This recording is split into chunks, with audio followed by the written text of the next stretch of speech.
Mayor, I just wanted to, are you pausing to prepare to receive a motion on those agenda additions? Yes, Okay. I am. But I wanted to make a note here about what it was that we need to do.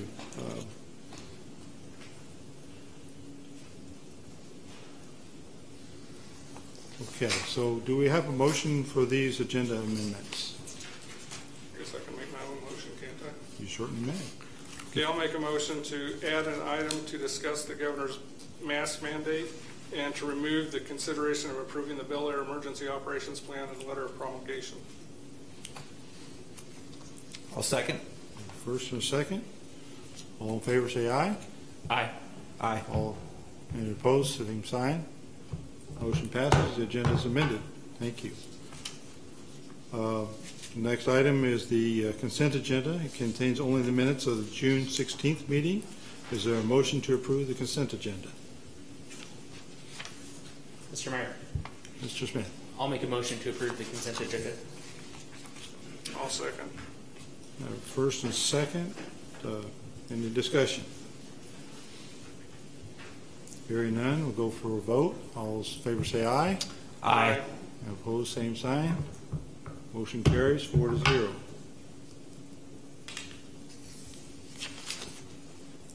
Next item is discussion and approval of appropriations ordinance. This is a bit higher due to cost of insurance payments for Go Bond. Oh, issue payments. I'm sorry, I'm getting confused in words.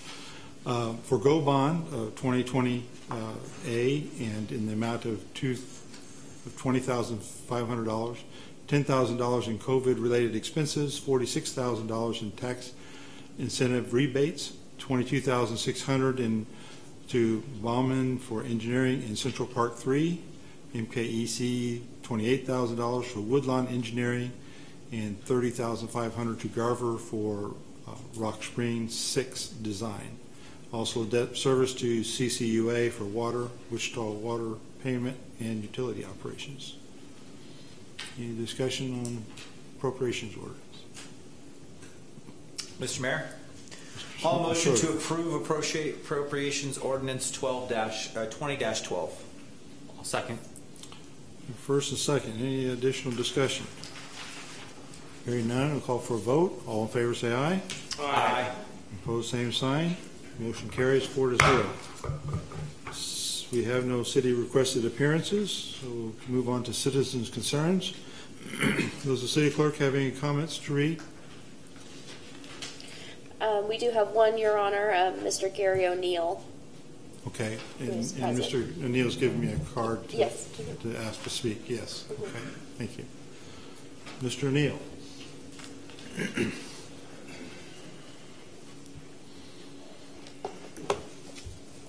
Thank you, Mayor. My name is Gary O'Neill. I live at 4967 North Hillcrest here in Bel Aire. I do have my mask, but I was advised to remove it so you can hear me on the speaker. Mayor, Benage, and governing body, I'm here tonight as the president of the Bel Aire Chamber of Commerce and on behalf of our board of directors. This budget year of 2020, the Bel Aire Chamber of Commerce was budgeted $10,000 by the Bel Aire governing body to hire an executive director for the Chamber of Commerce on a part-time basis. We were very pleased with the financial support that provided us this year for that position. We were fortunate to hire Shelley Hansel as our executive director on March 17th with an April 1st start date. As you know, the coronavirus issues really kicked in beginning in mid-March as well. Shelley was unable to come up to full speed in that position due to the coronavirus issues in April and May.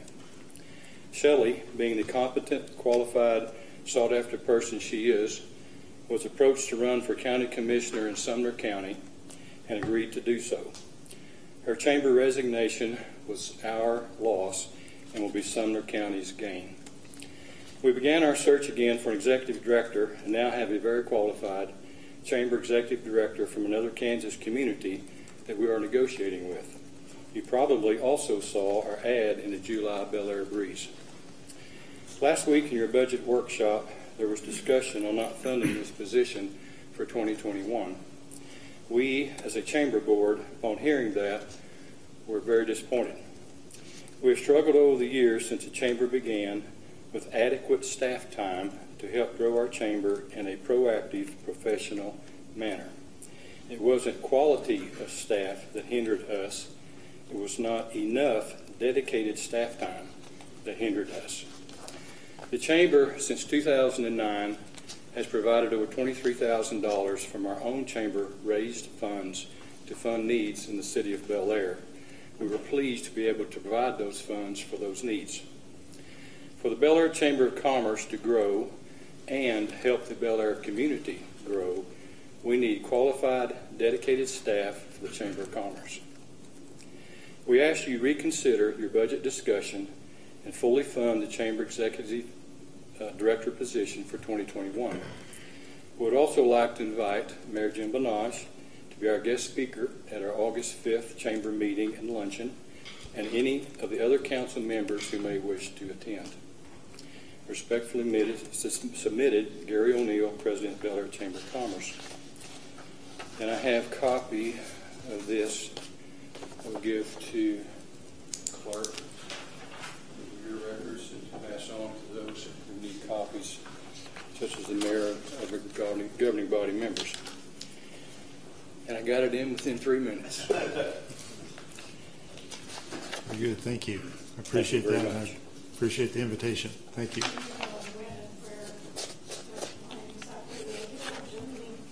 Luncheon meeting will be in August. Will be at the Best Western in Park City, and it will be a lunch meal. Begin about 11:45. Noon meeting will start shortly after noon with a business meeting and speaker. Yeah. I could also say that in August we've been invited by the capital management people to come out to their new facility built here in Bel Aire out off 53rd Street. And the Chamber's talking about doing an open house out there for them. They have 13 units, and as you know, Capital has put a lot of dollars in out there in that facility. 13 units to lease, and they have already leased one of those units. Some company by the name of something Bubbles has leased a unit there. There's 12 more to lease, and they're very active in the Chamber, the new members, and active in Bel Aire, and they've got buildings and facilities all around the area. So. Who knows? We may end up with another Amazon building out in our industrial park before it's all over. Okay. Thank you, sir. Appreciate the input. Mr. Mayor? Yes, sir. I know this isn't the time for us to discuss back and forth with Mr. O'Neill. It's not the appropriate time. Are we going to be able to maybe schedule something else? I would have some questions regarding his request for us to reconsider. We have a workshop next Tuesday to talk about budget. Mr. O'Neill is certainly welcome to come to the workshop and if you would like. So that would be an opportunity for short discussion. And I was going to say this later on, but we'll also have the coffee with the mayor this Saturday, which we could have a discussion if he wants to join us there. But that's entirely up to him and anyone who wants to join. So anyway, we'll talk about that later. Any other citizens that would like to speak? Okay. Seeing that, we'll move on to council member reports. We'll start with Council Member Smith. Shake this Thank up you, Mr. Mayor. No formal report tonight. I did get to enjoy the fireworks on July 4th, and I hope everyone had a safe and fun 4th of July and got to enjoy the fireworks as well. All my fingers. So, thank you. Council Member Schroeder. I have no report. Thank you. Council Member Wynn. Unfortunately, I did not attend the fireworks here, but I was certainly glad to know that my house was still standing when I got back from the west side. And they had a very informal but tremendous display over there. My oldest grandson even said to his grandpa, "I'm tired." Cool. Before they were through all the fireworks and whatever, because they were going on. Great. But I have not done anything business-wise. Okay. All right. Thank you. Councilmember Welch. I have no report. Thank you. I have a report, and So a few items. First of all, I hope you noticed that the Bel Aire Park equipment new surface is finally completed. That was in Mr. Lasher's report last weekend. That looks very good. However, there's still caution to not use playground equipment during the coronavirus.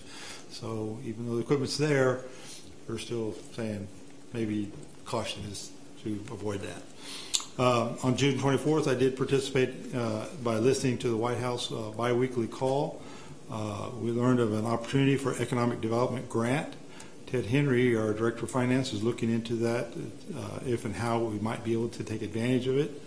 There is an infrastructure element to this program, but we need to know details to see if it can be applied to Bel Aire in some way. We just don't know right now, so that's being investigated.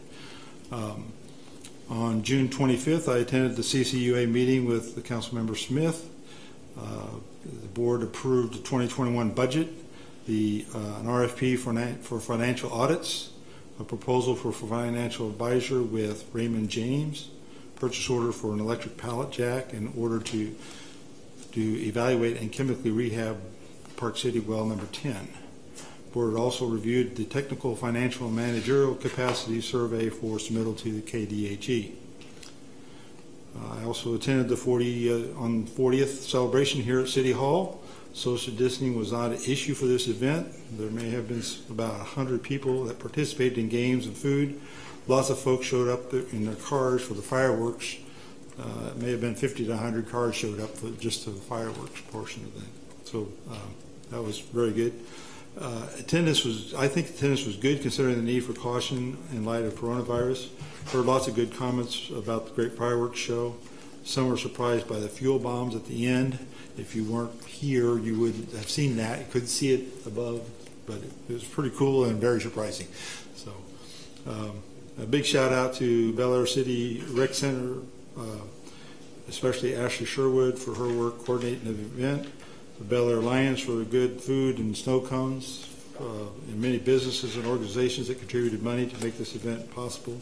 No Bel Aire tax dollars were used for this, put on this celebration. It's a great tribute to our Bel Aire businesses and also to the Bel Aire police. This Saturday we'll have coffee with the mayor here at the Senior Center here at City Hall from 9 to 11. Anyone who would like to join us is welcome to. Council members and others. This is an announced open meeting, so it does not violate open meetings law.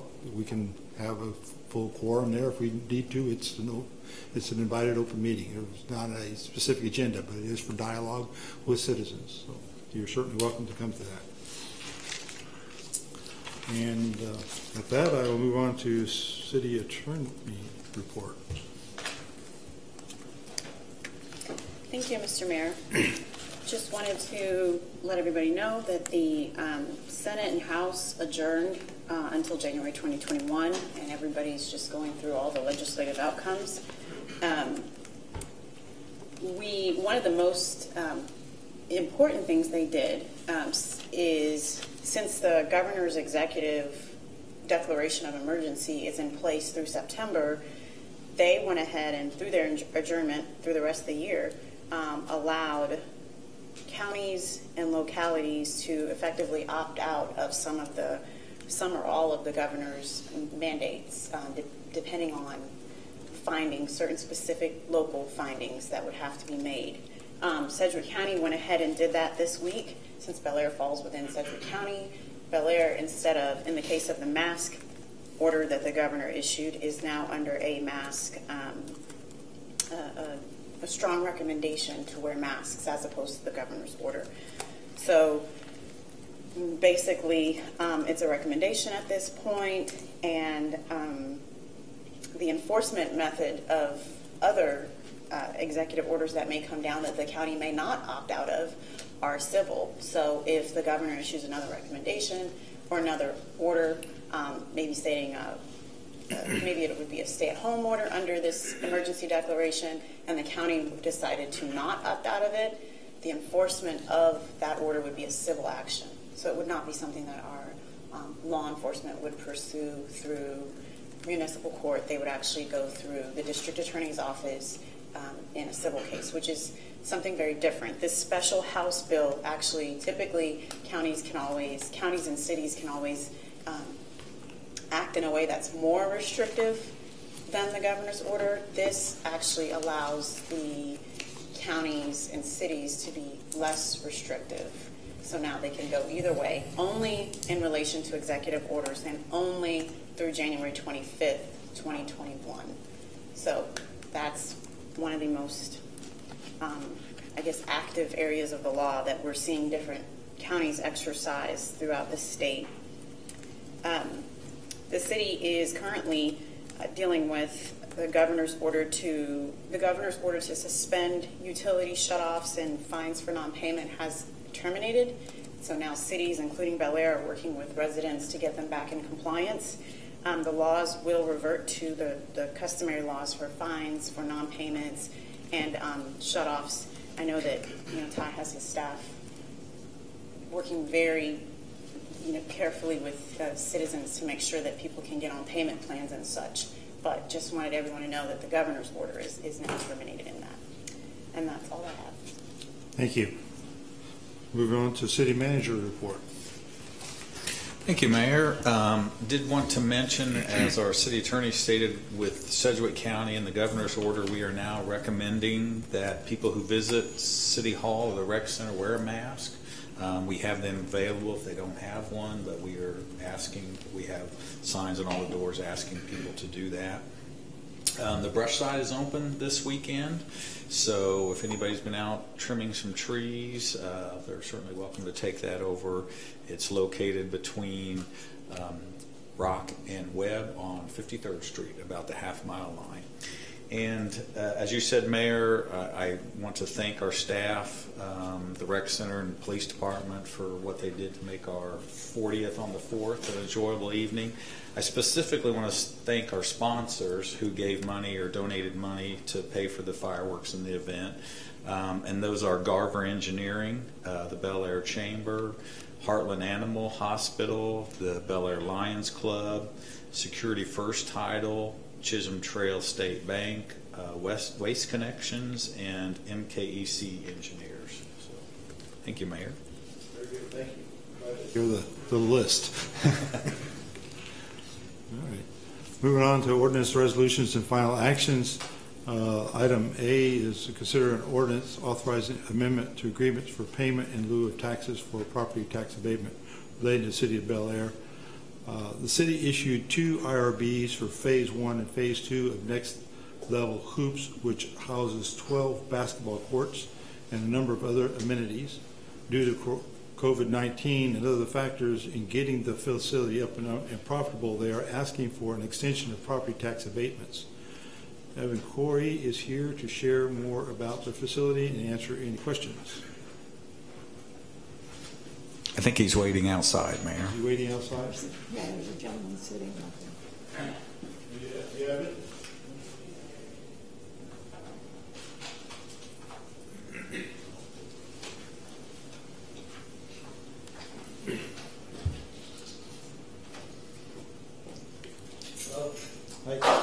If you would just go to the podium and you can speak from there.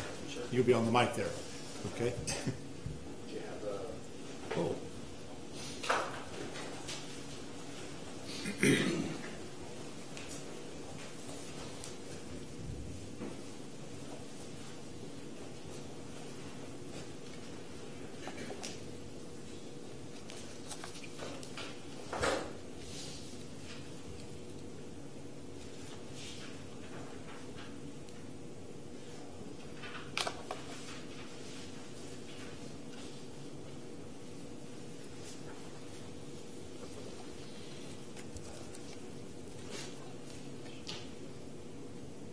I didn't know we could just walk in.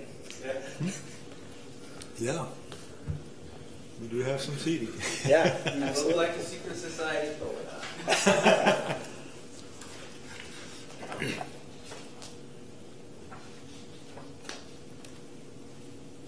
It's the file dated today.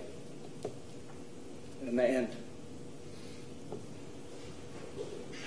Which one is it? The very last one. The one dated today by itself.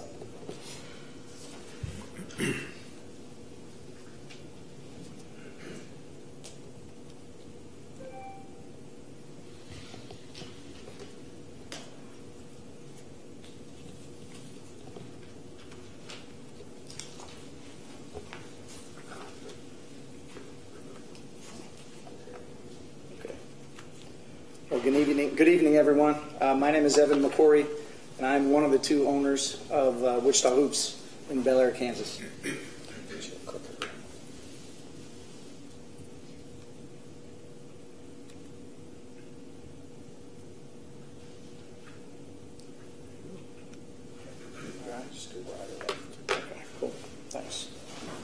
I'd like to introduce, this is Joe Ziska. Joe is our finance manager at Wichita Hoops.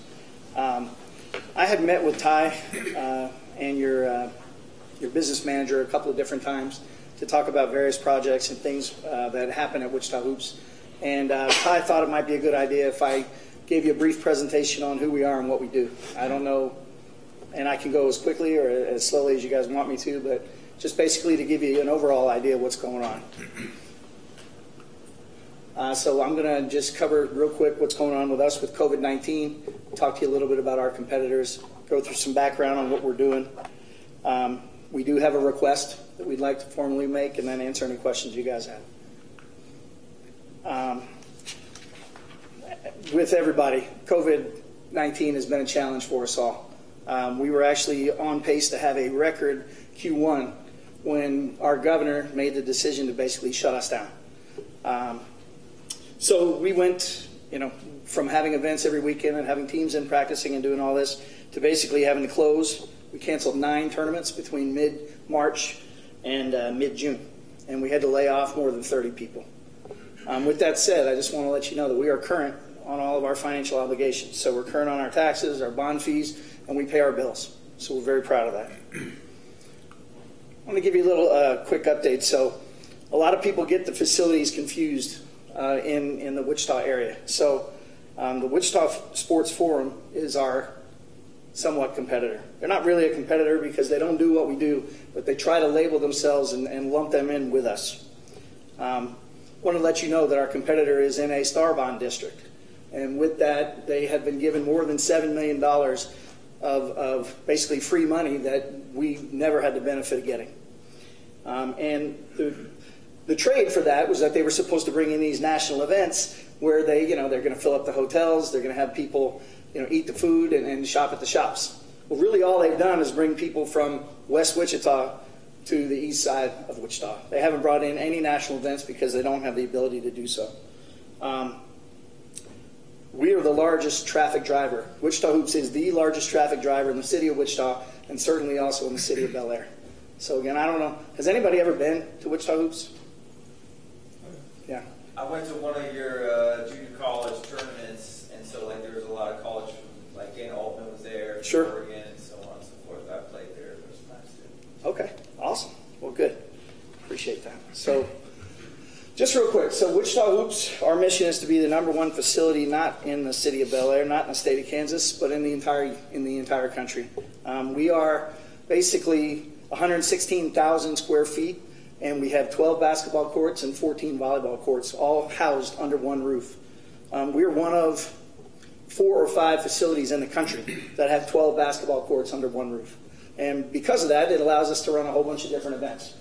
So housed within our building, we have a strength and conditioning center. We have an injury prevention and recovery center. We have 2 different concession stands, a retail store, 20 by 400 mezzanine where people can view both sides of the facility so they can watch multiple games at a single time. We have a coach's hospitality room. Actually, the hospitality room has a one-way glass. We call it the Bobby Knight room because he can see out at you, but you can't see out at him. So a lot of times there's some coaches that if they show up, it would cause a scene and people would act differently than they normally would. We have a referee room. It's really important. I don't know if you've ever been to a tournament, but a lot of times you see the referees in the corner with their kids and all their stuff on the floor, and it's very uncomfortable if there's any sort of situations at all with the parents. So we have a special referee room where we keep the kids away from the refs and the parents away from the refs, and it's a good situation. And then we also have an athletic training facility. Every tournament or major event that's held at Wichita Hoops, we have a Via Christi trainer there. So safety is really paramount to us. So what do we do? And who do we have? So for basketball, we have Next Level Eclipse, which is the largest girls basketball organization in the state of Kansas. We have 15 teams in Wichita, and we have 15 teams in Kansas City. I actually, in addition to be the owner, of Wichita Hoops, I run the club of Next Level Eclipse. Buddy Buckets is our boys basketball club. Previously, one of our owners, Jason Perez, started something called Next Level Hoops Academy. Well, the Next Level Hoops Academy has merged with Buddy Buckets, and I'll talk about that in just a little while. We have 3 different volleyball clubs that participate in our building. The Air Capital Aces is by far the largest one with more than 20 teams. They have nationally ranked and teams that go to play in nationals every year, and there's more than 200 kids in their program, which is very cool. One volleyball academy rents some space from us. They have a few teams, and then the Bombers have like 4 teams. So the 2 primary things that we do in the facility are boys and girls basketball and volleyball. However, in the last couple of years, we've tried to diversify how we use the facility. I don't know if anybody in here has ever played futsal or know what futsal is, but it's essentially indoor soccer played on a hard surface where you're not allowed to blast someone. So if you ever watch outdoor soccer, people run up and give you a shot. So this is footwork based, where because it's on a hard surface, the ball moves really fast. So foot skills and stuff like that. So it's really good for smaller, younger kids. And actually, most of the best professional players in the world will tell you that they learn playing futsal. So we are Futsal Wichita, and I don't know if you know this, but futsal in the United States is actually headquartered out of Kansas City. So we are like the 2nd or 3rd largest futsal area in the country. We've only been doing it for 3 years. So we just had our 3rd futsal league. We had 87 teams that played in the futsal league over the winter, which was fantastic. Does anybody in here play pickleball? Played it. Okay. So pickleball is something new that we've done. Not many people know this, but Wichita Hoops has a very special floor. So every 4x6 section of our floor has 24 evenly spaced half handballs. So where a racquetball is really flimsy, a handball is more dense. So there's a give to the floor. And with the give to the floor, it really helps for hip injuries and foot injuries and knee injuries and stuff like that. We also have the Sunrise basketball team that practices there. And they have a lot of 7-foot kids from around the world, really. And at Sunrise, they have a lot of foot injuries because their floor is literally glued to the concrete. So our floor is a special floor and has a give to it. And that's why some people like to play pickleball. So we have about 100 people that play pickleball in our facility every week. And that's also helping with our day usage, which was a problem previously. Pure Performance is our strength training provider. And then just recently, the Wichita Wings now call Wichita Hoops home. So Wichita Wings are the semi-pro professional indoor soccer team that's come back to Wichita. Very famous back in the 70s and 80s. So that's been brought back, and they hold their offices there. They have a pro shop there, and their people train there, which is really cool. So again, we're going to probably be putting in some turf, which we don't have today, which will add a 5th sport, which would be indoor soccer to complement futsal. And the guy that owns the Wichita Wings also owns the FC Wichita soccer club, and he's got more than 60 teams. So having him involved, helping us do tournaments and camps and clinics, it's been really, really beneficial. So what do? We run tournaments. We have camps and leagues. We do a lot of individual training, and we talk and stress injury prevention and recovery as our primary things. I'm not going to bore you. We run more than 40-plus tournaments every year. The tournament that you were talking about was the Jerry Mullen JUCO Jamboree. And we had 400 college coaches that came to watch the top 100 JUCO players in the country. And the coolest thing about this was that we had Greg Marshall and Bill Self standing on the same court watching the same kid.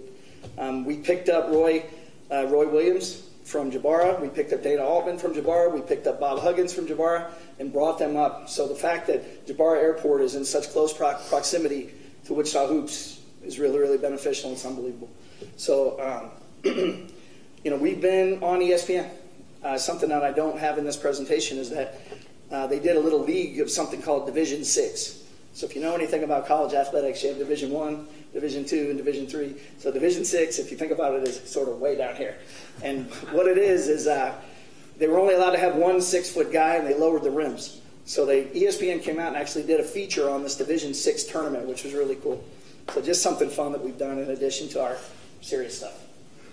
We are an absolute major player with respect to running national tournaments for basketball and volleyball. Camps and leagues.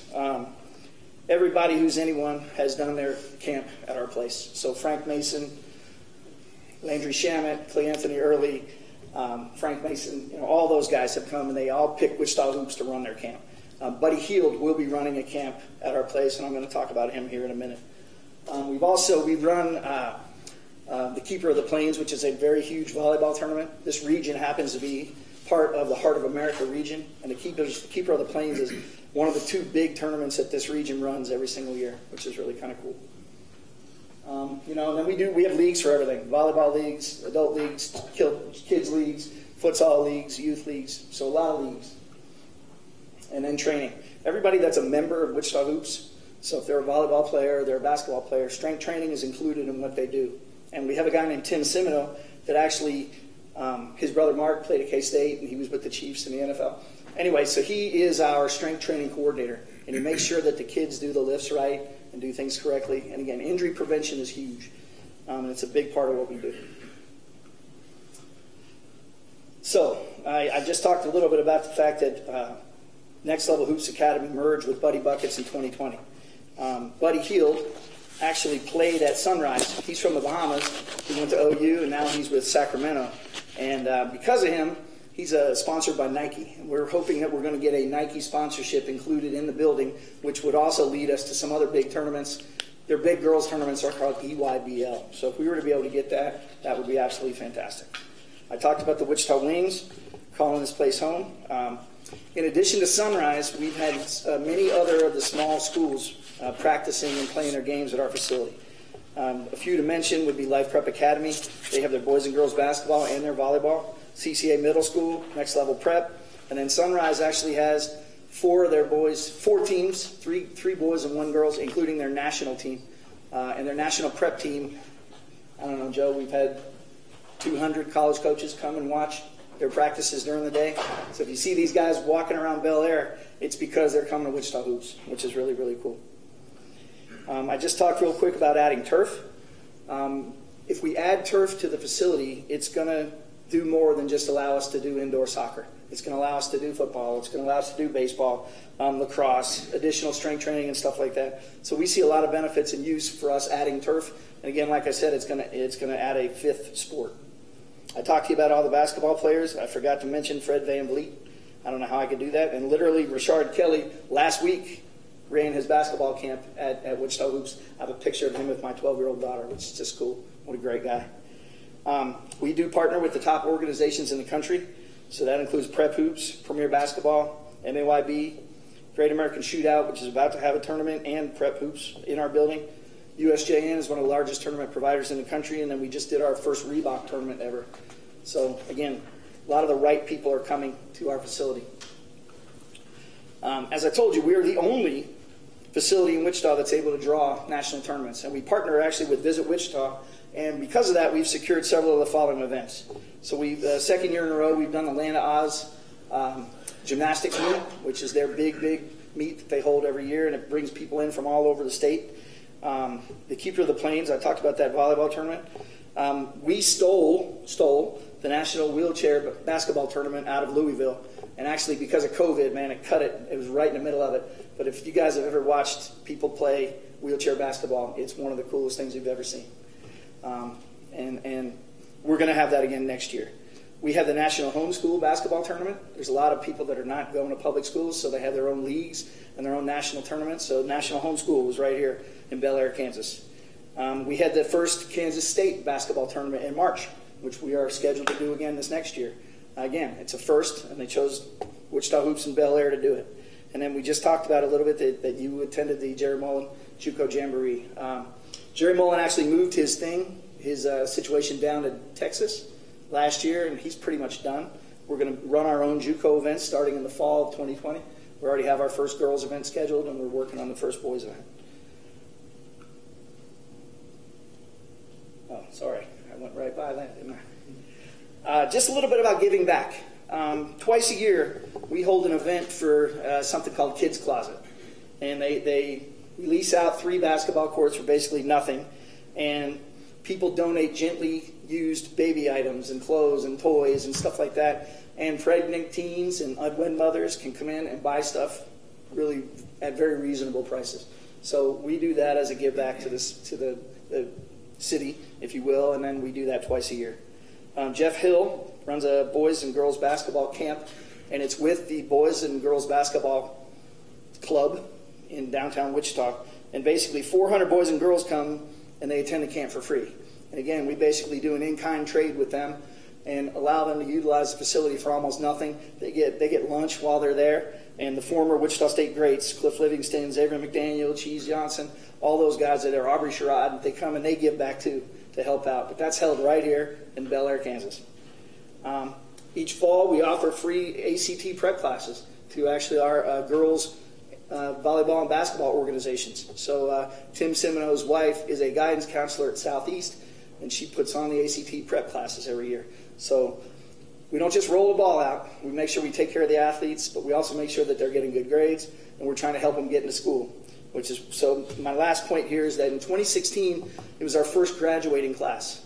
We had two girls, Erica Mattingly, who went to South and who is now at UMKC, Player of the Year in the conference this last year, and Grace Mitchell, who's at Nebraska, were our first two graduates to come out of Next Level Eclipse and go get a scholarship. Well, since then, we've had another 86 girls since 2016 get college scholarships. This is just out of our girls basketball organization. You know, there's the same success story in boys basketball and volleyball. So this facility is really giving back, and it's helping kids get to the next level.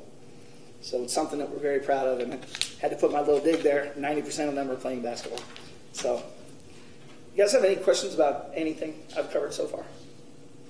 Okay. So, why am I here? So I'm here to respectfully request that the property tax abatements that we currently have be extended to the maximum allowed by law and at 100%. Now, why are we asking for that? We're asking for that because I will tell you that our facility has never once made money. I have never once taken a dime out of it as being an owner. Both Carlos Perez Sr., who's the majority partner, and I basically cover the losses every year. And we do that because we're trying to give back and help the kids. So you're going to say, well, what happens after the 10 years when your tax abatements are gone? So our plan is that we're going to be selling off shares and portions of our business to interested parties. And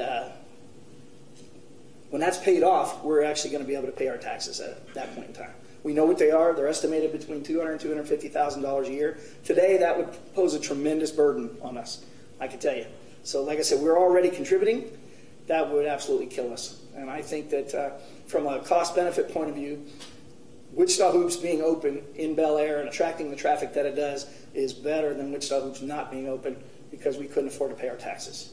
So we're respectfully requesting if you guys would agree to extend the tax abatements that you've already given us. We would greatly appreciate that.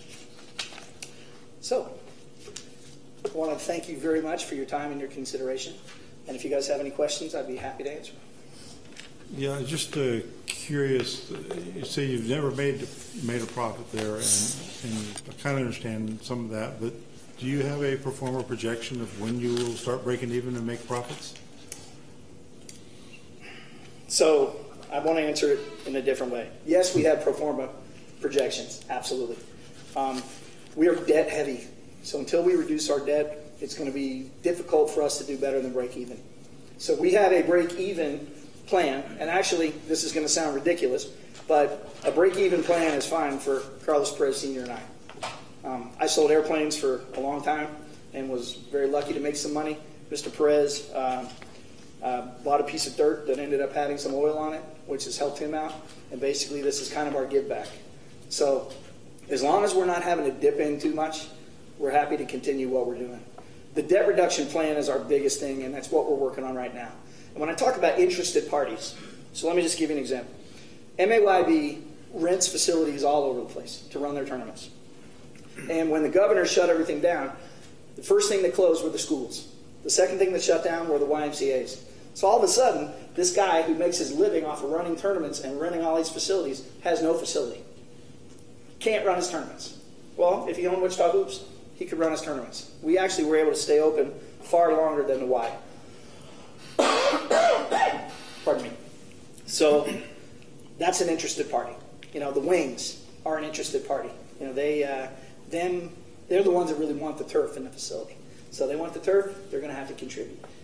You know, I'm not going to go into all the partners. We've met with some big guys that you know exactly who I'm talking about, who have shown an interest, that have an interest in love and sports. We're not trying to make money out of this. We're just trying not to have to pay a whole lot of money to keep doing it, I guess is what I'm saying. Okay. But do we have a pro forma? Absolutely. Okay, thank you. Yeah. I'd like to ask you, you're talking about all the benefit you're giving Wichita and Sedgwick County. How much money are they pitching in to help you out? So Visit Wichita contributes some, but not very much. I'll tell you, we really missed on the star bonds. If we'd gotten $7 million in star bonds from state of Kansas and Sedgwick County, we would be having a whole different discussion today. There's nothing around you that would support star bonds. That's got to be sales tax driven. Yes, sir. So you would never get a star bond where you're at. It would be difficult because, and I'll tell you, when we built the facility, we put it right in the middle of K96 and 254. The Northeast expansion plan has been a little bit slower to develop than maybe we would all have liked. It would really have helped if maybe we had a hotel there and we had the truck stop and the gas station and some things that generate tax dollars. And then we could. I'm partners in 4 restaurants and I have a liquor store. I'd be very happy to put some restaurants and a liquor store in Bel Aire, Kansas. But in order to do that, I have to have more, I got to have more rooftops, more people. So I don't have the ability today. We looked at doing a little project based on tax revenue to do another parking lot. And to be perfectly honest, we could not get it to pay for itself. Okay, let me rephrase my question. Yeah. Since Wichita and Sedgwick County seem to be bigger beneficiaries than Bel Aire, why should Bel Aire be the one to bail you out? Because we're the largest traffic driver in Bel Aire. But you're not driving any traffic to any business except yourself. No, that's not true. People are using your restaurants. We only have 2 restaurants. You can't be bringing in that much. They're going to the convenience store. They're going to the fast food places. There's no convenience store in Bel Aire. There's not a convenience store? Nope. I thought there was a gas station at 37th and Woodlawn. 37th and Woodlawn. Anything at that corner is Wichita except for Subway and the Chinese place on the northwest corner. Okay. Quick Trip at 37th and Rock Road is Wichita. Okay. So there's almost no business in Bel Aire that's paying any taxes to support you. Mr. Mayor. Yes, Mr. Smith. Just one item for clarification. If I recall from previous discussions on tax abatements of this type, when the city issues the tax abatement, I'd like to clarify, is that a tax abatement only for the city's portion of the property taxes, or does that also apply to an entire property tax bill, including the county's portion and the other portions that would typically be collected for that? Yes, so that's a good point. So when when the city issues a property tax abatement, we can do that for all entities that collect taxes. So your property tax is made up of Sedgwick County, USD 259, City of Bel Aire. I think there's, well, in their case, it's actually a Circle School District. They're not in 259. So yeah, all of the property taxes that are attached, we can abate. Now, what do we give up in that? Of that amount of say it's 200,000 that would be generated. Our share is about 30%, so that's maybe 50,000. Okay, and I'm going to ask one more mean question. No problem. You called yourself Wichita Hoops. Why aren't we Bel Aire Hoops, since Bel Aire is the one that's footing the bill here? I was really hoping you would ask me that question. So why aren't we called Bel Aire Hoops? Let's change the sign. So we've actually gone to Ty, and asked for some additional help with the city because we're not married to the name. That was actually the trade name that we came up when we did it. To be perfectly honest with you, this facility was designed and it was placed in 3 different places. So we ended up coming here because of 254 and 96 and driving other traffic. That was our primary reason for coming I here. can see a reason for naming it Wichita, but I just had to because more people know where Wichita is than Bel Aire. Yeah. That could be a reasonable marking thing, but I just had to ask because I'm really concerned that Bel Aire is carrying the load here. So we would love for it to be called Bel Aire Hoops. Actually, we could just call it Hoops in Bel Aire, but with that, we would ask for something to be able to do that, which at this time or at previous times when we've discussed has not really been an option. Mr. Mayor? I just want to make sure I understand the answer to Councilman Smith's question. He said, if we abate the taxes, we're not only abating our tax, what we would receive, but also other entities. So we're we'd be abating, it would help them a lot and hurt us a lot less than it would help him as far as total money. I understand that correct, right? We get 30%. So I just wanted to make sure I understood that correctly. I'm the absolute most horribly biased person to discuss this issue in the whole world. I've played ball at Wichita Hoops lots of times, and I would say a few things for people that are not into basketball. Buddy Hield was a number 6 overall draft pick in the NBA. Do you know how many number overall 6 draft picks the city of Wichita or the city of Bel Aire is ever going to get ever again? And the answer is 0. We will never get one again, likely unless Sunrise just happens to strike gold again with another Buddy Hield. And so when he says that they are a major player by having people like Buddy Hield involved, he is not joking. Buddy Hield is signed a 5-year, $86 million contract, his rookie extension with the Sacramento Kings. And when he talks about the coaches that come and whatnot, it is a big deal. And Councilman Welch is right. We do not have a convenience store. We have no restaurants, so we have nothing else. And which comes first? You get the restaurants or you get Wichita Hoops. And to me, saying, well, Wichita Hoops is the right step in the direction to get the restaurants and to get the convenience store. And so I'm willing to talk about different time periods other than maybe we give a 2-year abatement instead of the full abatement or something like that.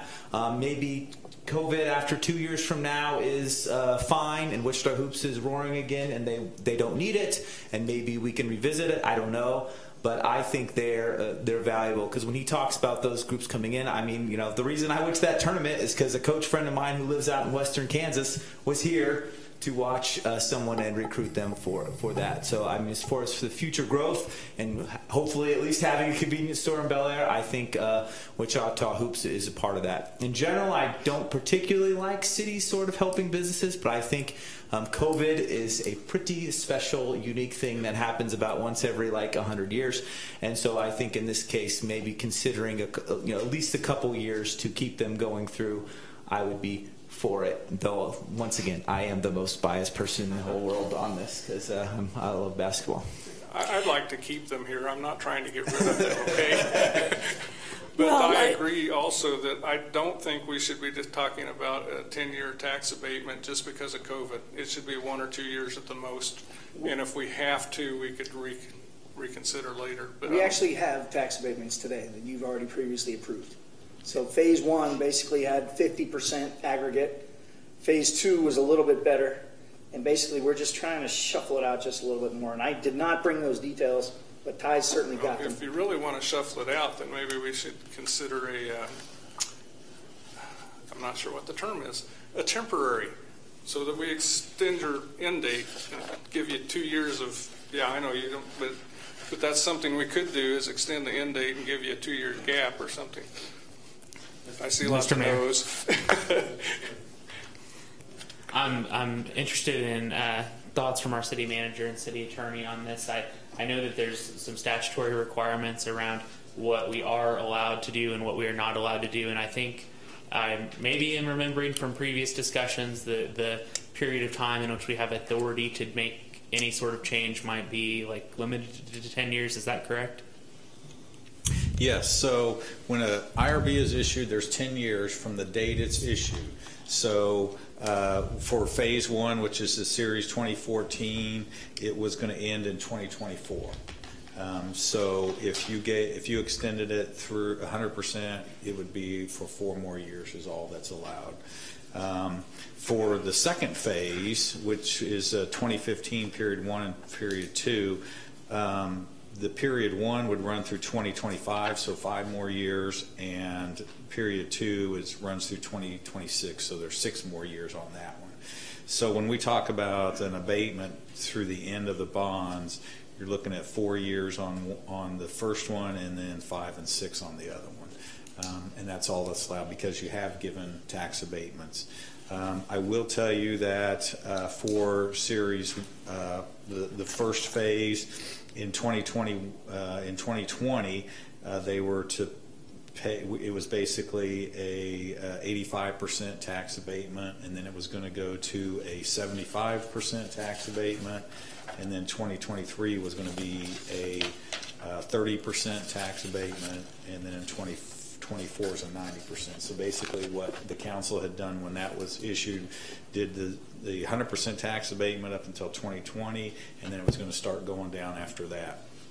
And on series or phase 2, that was very similar. It was going to be 15%. Well, actually 2020 was 100%, and then it went to 15. So again, it was that ratcheting down. So if you were to do nothing, there's still tax abatements that are going to go out for the next 4 to 6 years. And then what they're asking is just instead of a 90, for example, phase 1 and an 85% this year, they're asking for 100%. Mr. Mayor, looking at these numbers here, by abating for 2 years, we're saving them 15 and 20% on the one, I think, or 15, 20, or, certainly not the full amount. And so we're not even giving up too much for 2 years. I'd say we're not giving too much up at all for such a once in 100-year event. This is not giving up. Now, if Wichita Hoops is, I'm willing to talk about more years than that, but I'm pretty solidly, I think 2 years is completely reasonable when we're talking about, we're only giving a 15 or 25% abatement in some of those years. And we only take 30% of the pain while they get the other 70% of the benefit. So I'm thinking 2 years minimum is completely and totally reasonable, and I'm even willing to talk about longer than that. But that's my thoughts, at least until someone convinces me otherwise. Okay, I'll talk about the 2. I don't really have a problem with that, but the slide I saw was asking for 10 years for 100%, and I did not realize that ends in 2026. The other thing is, I would like to have Ted explain the impact to the budget before we pass this. So that would be at our next workshop, I guess, when we talk about the budget. Is there an urgency to this, that it has to be done tonight or in a month? Or no, I mean, yeah, I think because it'd have to be the end of this month, but I think we could, if you wanted to table it, we can table it to July 21st, and then that would give you the budget workshop next Tuesday to talk about it. Okay, I'd just like to have Ted explain where it's coming from, because at the last workshop it seemed like we'd spent everything coming in, and if we have less coming in, we need to figure out what we're doing. I would like to say something. I was here when that was built. And the first couple of years were pretty skaty. It was a wonderful facility, but it was scary, money-wise. Oh. So we basically built it with private funds, with zero. And I didn't know that, but that's okay. You also weren't doing the number of things that I saw you list up here. That is what, 200% growth or more in more. Yeah. I mean, this was back when my kids were still living here and what have you, not married and going on and having kids on their own. So I am impressed with some of the things that you have done, and we've been helping a little bit all along, but we would like to see a little bit more Bel Aire, I'm sure, but that might come with some of because my mind always goes crazy in I don't know whether you were here when the president of the Chamber of Commerce was here. But we struggle to bring in businesses right here in Bel Aire too. And you could be a part of that, of, you know, some of the things that you don't need right in your parking lot. Shoo them this way.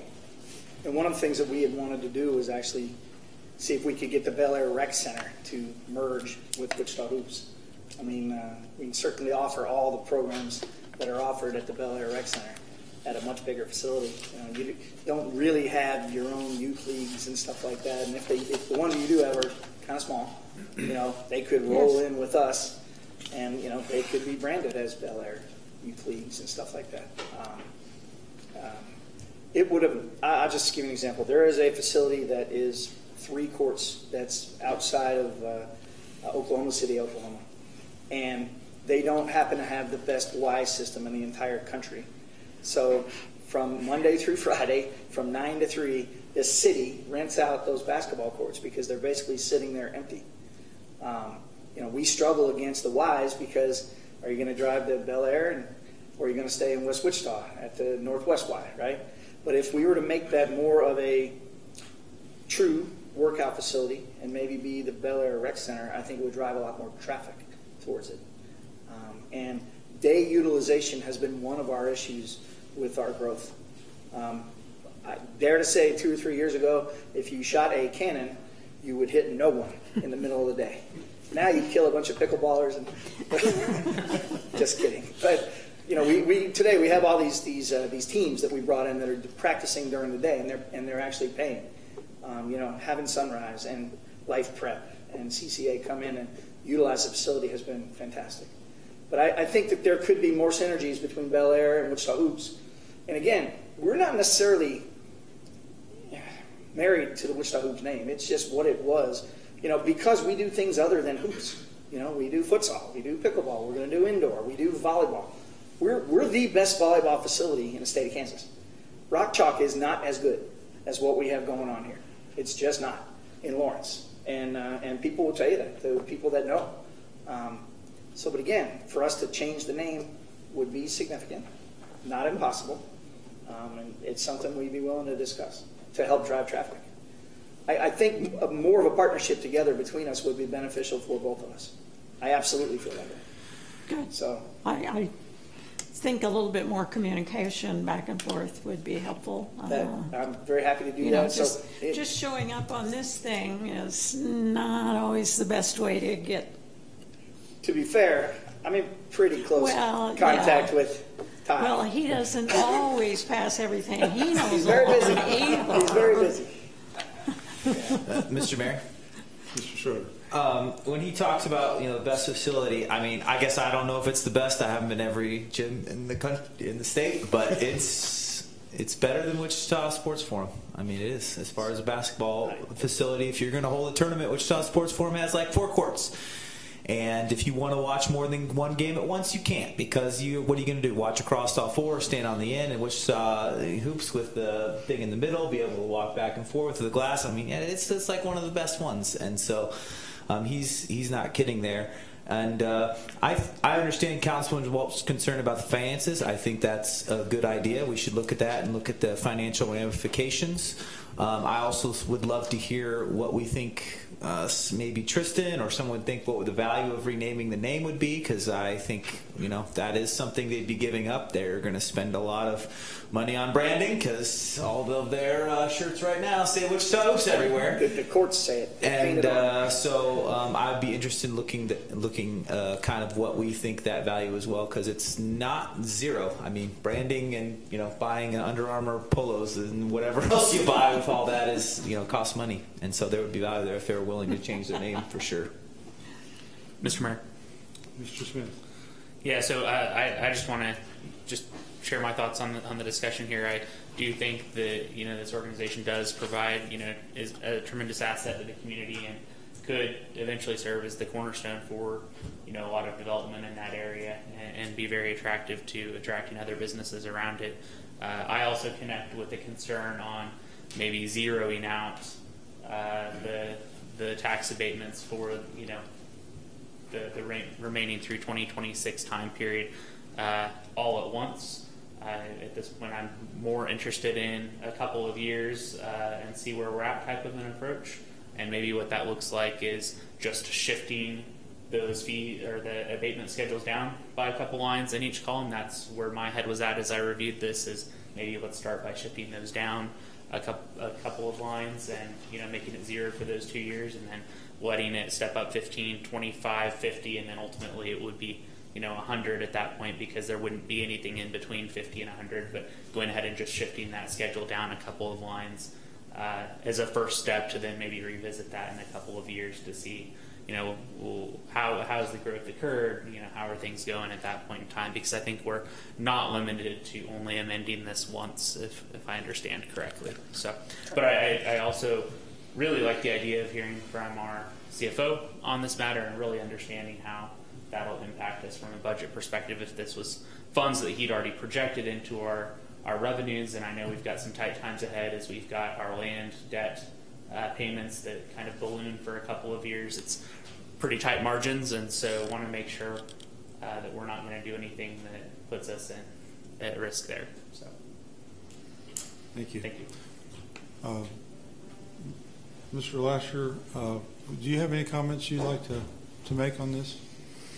No, if like I said, if you'd like to put it off and talk about it next Tuesday, Ted can have some dollar amounts for you, and I can get with Evan to see what it would cost to brand, maybe do some rebranding and things, and hopefully have that for you to consider at your budget meeting, and then you could take action at the July 21st meeting. Mr. Mayor? Well, how would we determine the value of the name change? I don't know enough about marketing to know what that's worth.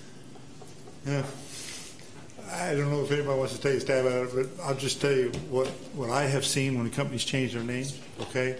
It can be a disaster if it's not well managed. It'll kill your business, okay? Literally, because nobody knows who you are now, okay?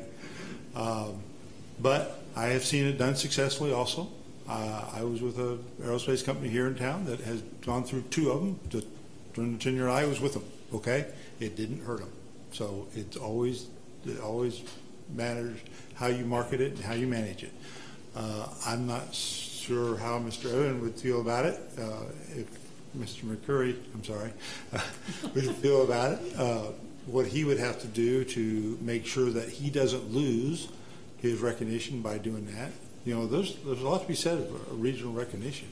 That right there is pretty big. I mean, almost nobody knows who Bel Aire, Kansas, where Bel Aire, Kansas is. A lot of people know where Wichita is. So that's a big deal. I don't have a good feel about it myself, but I just want to let you know my 2 cents worth. But Mr. McCurry, would you have anything to say about that? We've been shifting away. Like a lot of people now, when they're talking about our facility, they just call it Hoops. We're going to be up at Hoops this weekend. Where's that tournament? Oh, it's at Hoops. So we have sort of been pushing away a little bit from there, just in a general sense. Our competitor facility that I would say might be close to us is in Cartersville, Georgia. And everybody, when they go to that facility, says we're playing in Atlanta. So it's a 12-court facility. You know, it's shaped like a board cube. It's very different than our place, but it's not named the Cartersville facility. You know what I mean? Again, I think a tie-in more with the city of Bel Aire would be beneficial to us both. I just think that we need to be very careful on how we do it. If we were to change the name, we would move our focus away from just Hoops, because we're more than Hoops. You know, so it could be something of Bel Aire. That would be another way to do it that we've talked about. You know, Wichita Hoops kind of sounds classy, I think. It's like, oh, Wichita Hoops, you know, and I think we could still maintain that if we were to do something of Bel Aire. You know, your tie-in to California Bel Aire does not hurt you. People ask me a lot of times, oh, you're in California. No, I'm in Wichita. We're in Kansas, you know. So something of Bel Aire, you know, I think could be beneficial. And again, it's something that we'd be willing to consider. Our big thing is growth. You know, we need to make sure that we have name recognition and that we continue our growth. And we need to make sure, you know, It's a $10 million facility. It doesn't pay for itself, right? It's got to be used. It's got to be busy. Right now we're running 44 events a year. That's still not anywhere near 50% capacity because they're not all 12 courts and they're not all 2-day events. So we have lots of room for growth. We're rolling through 1,300 athletes between futsal, basketball, volleyball, and pickleball. There's a lot of people. If we bring indoor soccer to Bel Aire with the turf, we're going to get a clientele that you don't have today. You're going to get a whole bunch of people that are coming from South Wichita and West Wichita to play soccer, that are out at those fields at the West Line, that are down at the South Farha, that will come here because of FC Wichita and the Wings. That's going to be a huge driver. And that could add to rooftops in the city of Bel Aire. When I'm making my presentations to Adidas or Nike or whoever that I want to come and I talk about our airport because they all think that we have horse and buggies and that there's tumbleweeds rolling around through Kansas. And I tell them about what a great airport we have. And then I tell them that Bel Aire is one of the fastest growing cities in the state of Kansas when you just talk about per capita. That is an impressive thing. I talk about our location and our proximity. The 2 highways help, guys. They do. I just wish there was a whole bunch more around them. We did a time study. So from Mays South High School at rush hour, going speed limit, it is 15 miles and 16 minutes to get to Wichita Hoops from Mays campus. Well, really, West Wichita, but whatever. That's not bad. Every other city you go to Dallas, you're driving 30 minutes to go anywhere to eat. You want to go this way? 30 minutes. This way? 30 minutes. We play in that facility in Atlanta. We drive an hour and a half from the Atlanta airport to go play in Cartersville, and it's a nightmare. And if it rains, it's 2.5 hours to get there, to go 45 minutes. There are many, many benefits about having these events here in the heartland of our country. And we talk about these things when we're doing our own sales pitches. We have a good name. It's a relevant facility. We're providing a good service. No one will convince me that we're not. We're developing these kids. We're keeping kids off the streets. We're helping them get to school. We're helping get their school paid for. This is millions of dollars in scholarships. It costs $38,000 to $40,000 to go to Tabor. We just sent another kid to Tabor who's going to pay less than $4,000 a year to go to school there.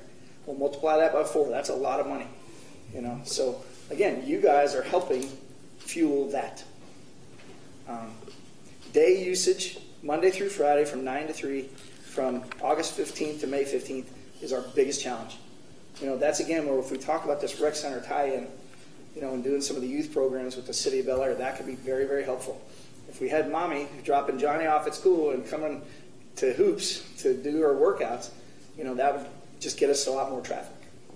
What are some other things that you might kind of be missing as businesses that you wish were close by? So I would love to see a strip mall across the street that had a dry cleaner, a little gas station, a liquor store. Forgive me if I offend anyone. A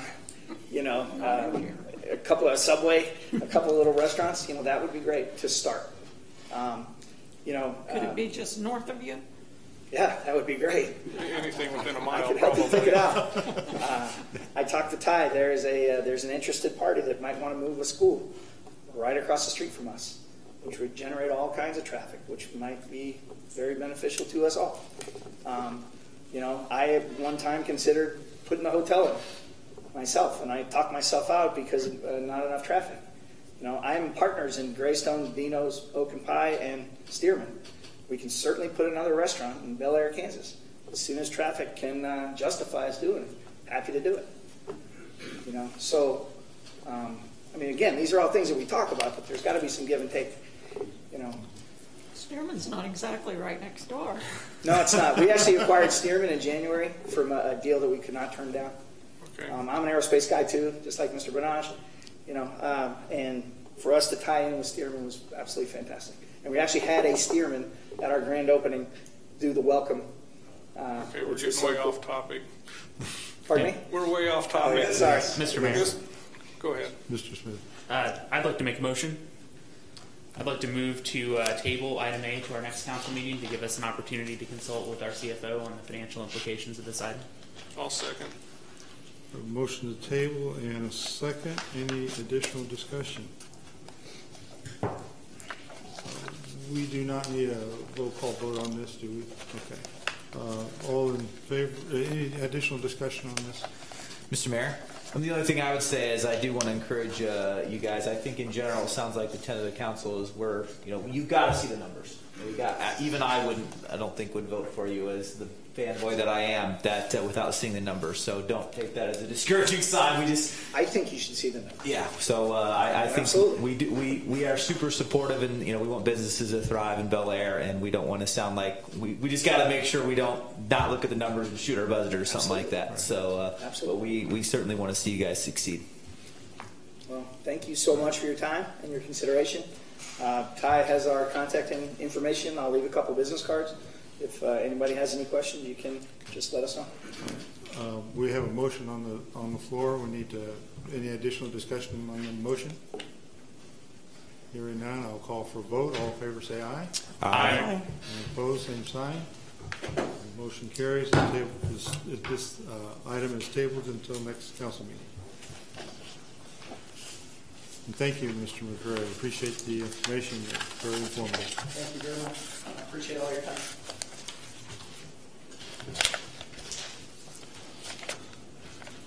Next item on the agenda is item 11C, and we took 11B off the agenda. So, Mr. Mayor, where did we move the COVID mask to? Is it replacing or is it going to the end? I have it at the end after item 11D. All right, thank you. All right, thank you. That's just where I put it.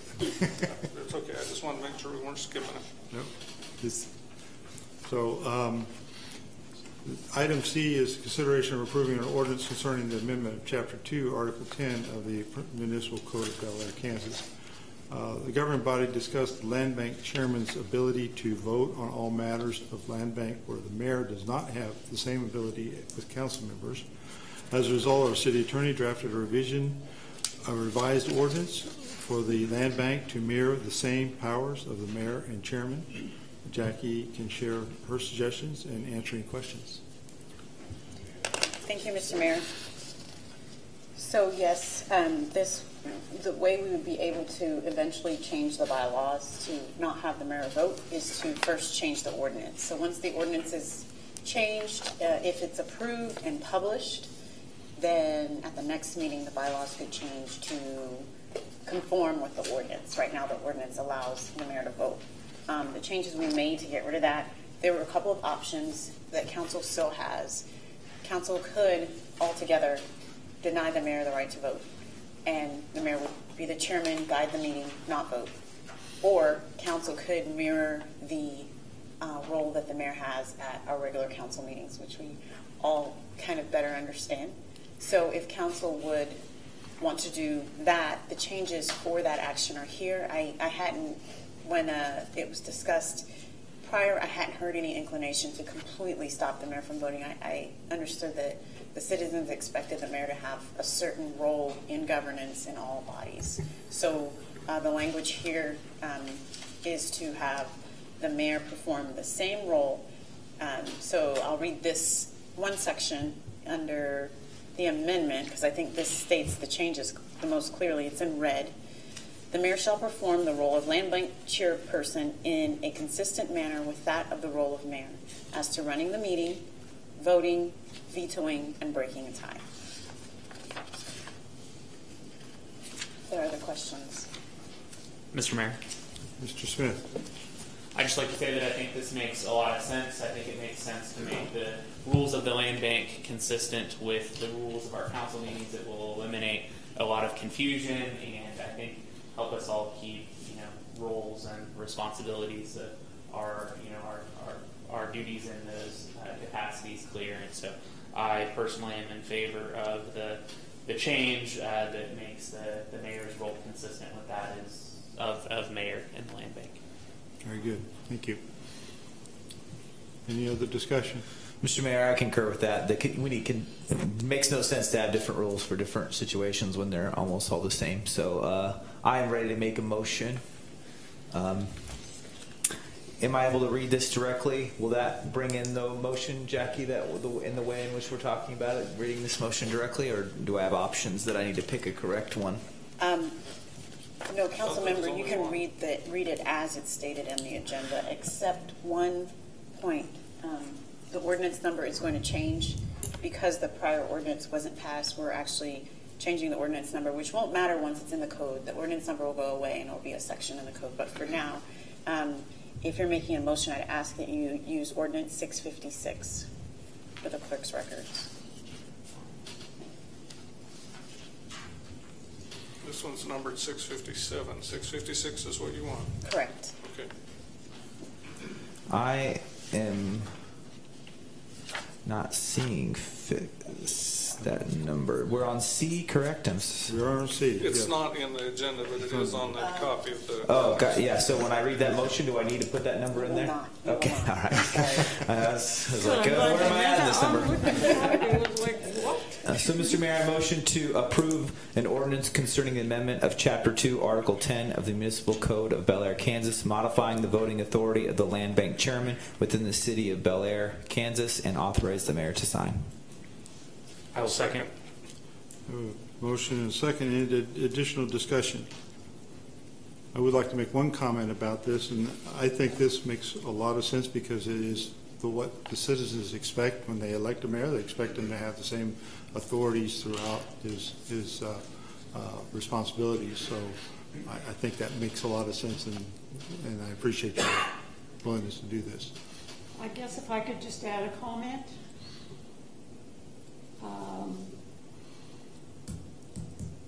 There are no other organizations that I belong to that allow their president,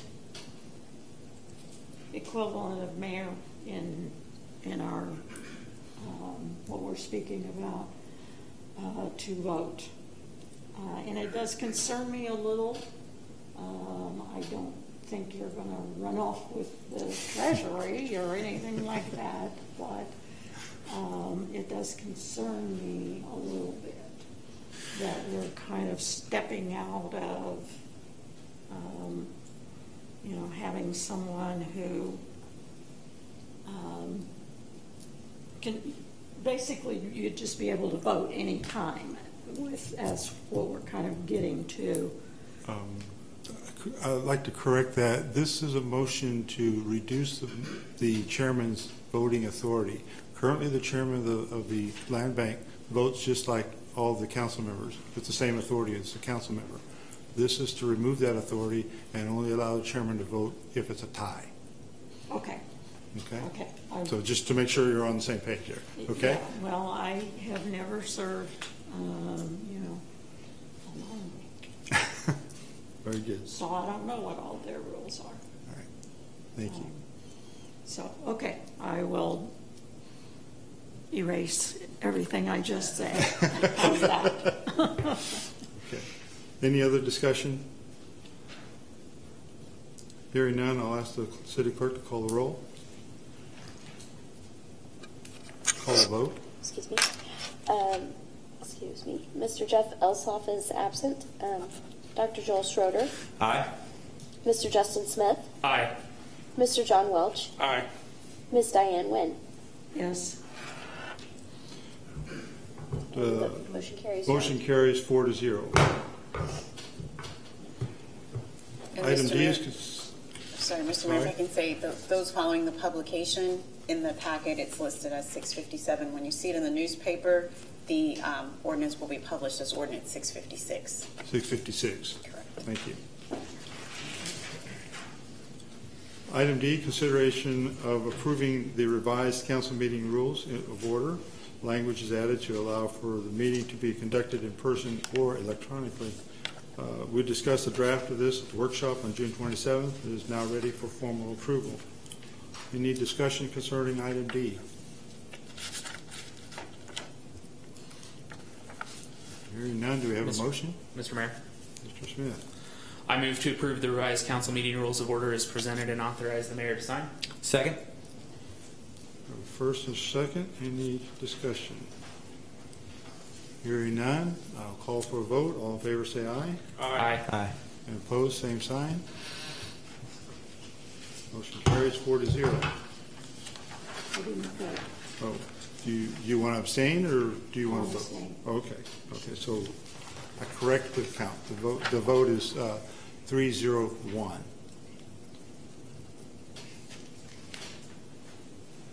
With Councilmember Nguyen abstaining.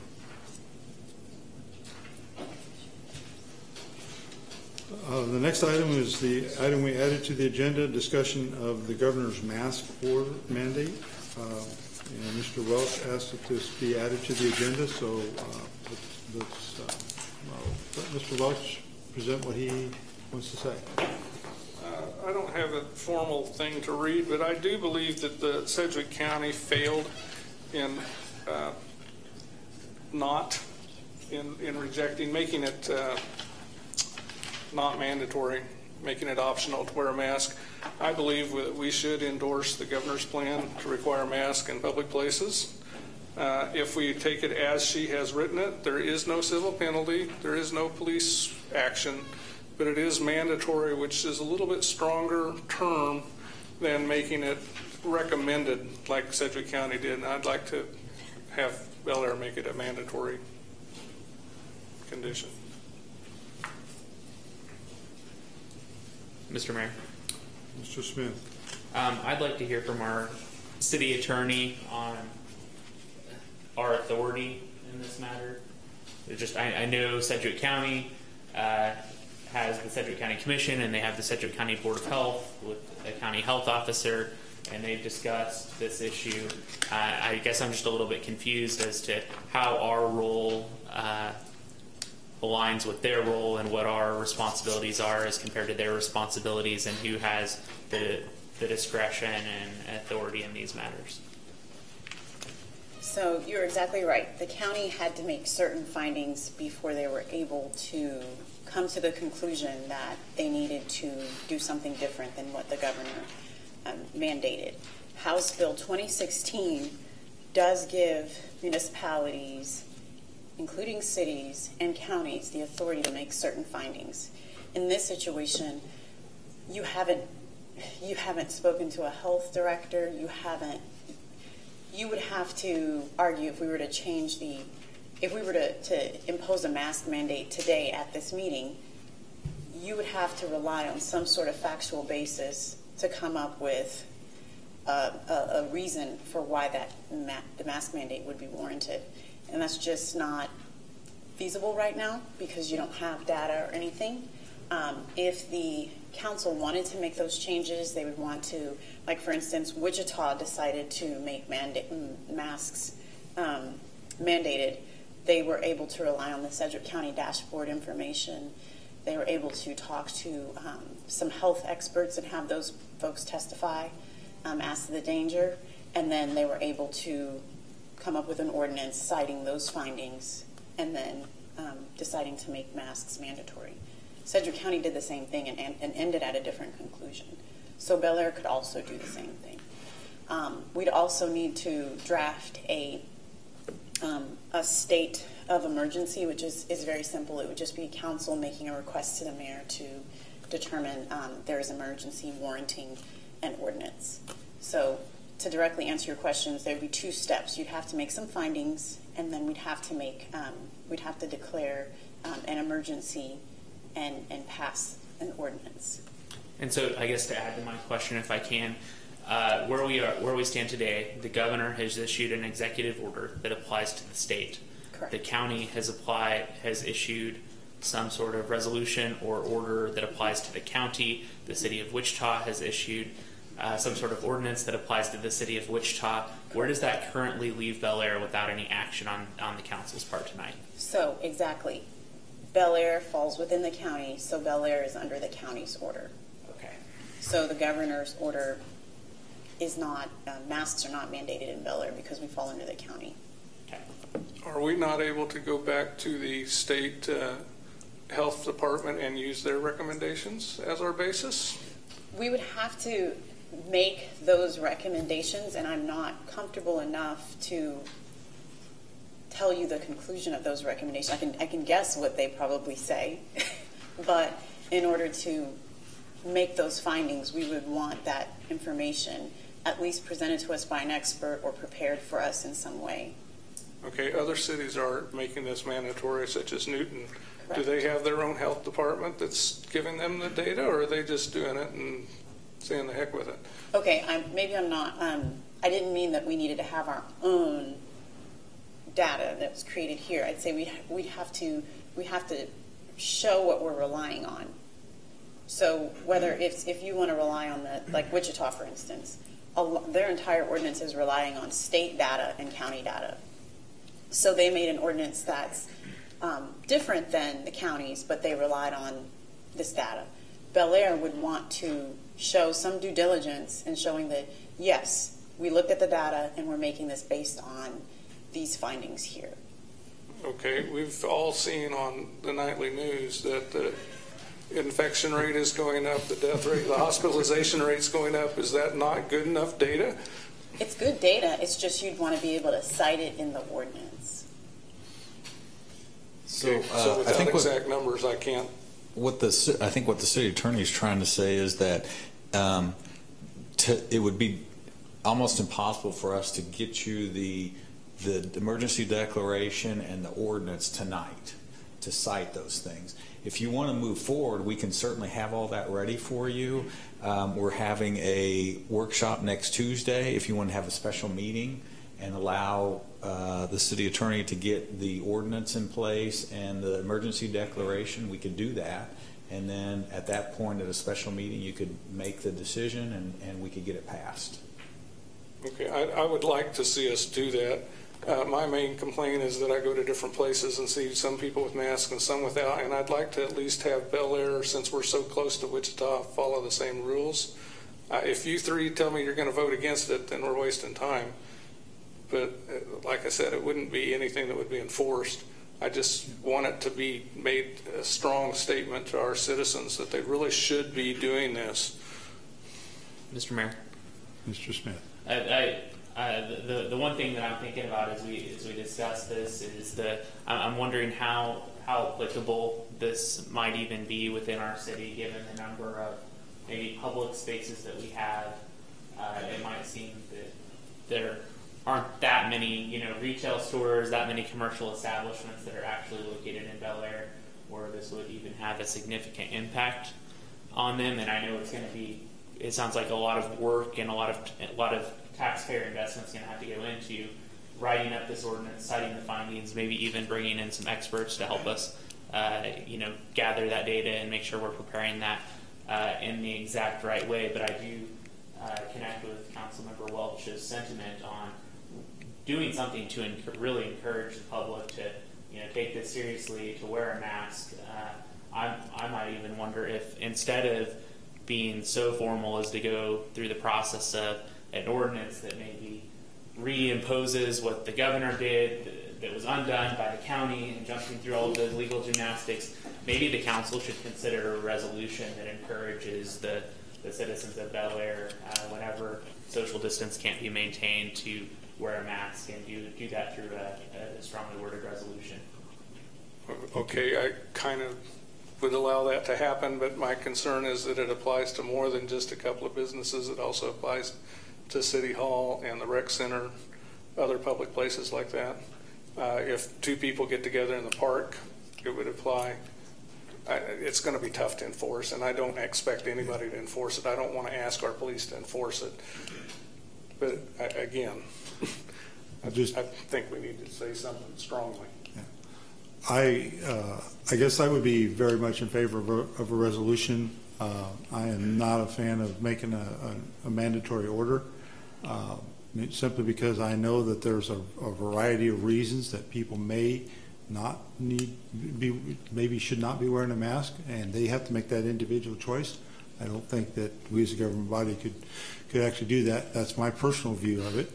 But I would support a resolution because I have been, ever since the beginning of this, been a very strong advocate of wearing masks, and I think it should be done whenever you're in a public place. If you're in privacy of your home, that's very different. But whenever you're in public and it's practical, you should be wearing a mask. Mr. Mayor, Mr. Smith. One question as regards to Councilmember Welch's comments on City Hall and the rec center. In order to require masks for those facilities, would that need to be an ordinance, or is that simply a city policy? And I know there's already some policies that have gone into effect here at City Hall and the Rec Center, and so it might be interesting to just talk about that a little bit as well, since those may be some of the larger areas. We could do that by policy. Yeah. Any business can restrict who comes in, and even though we're public, we can say that we need to do it, I believe.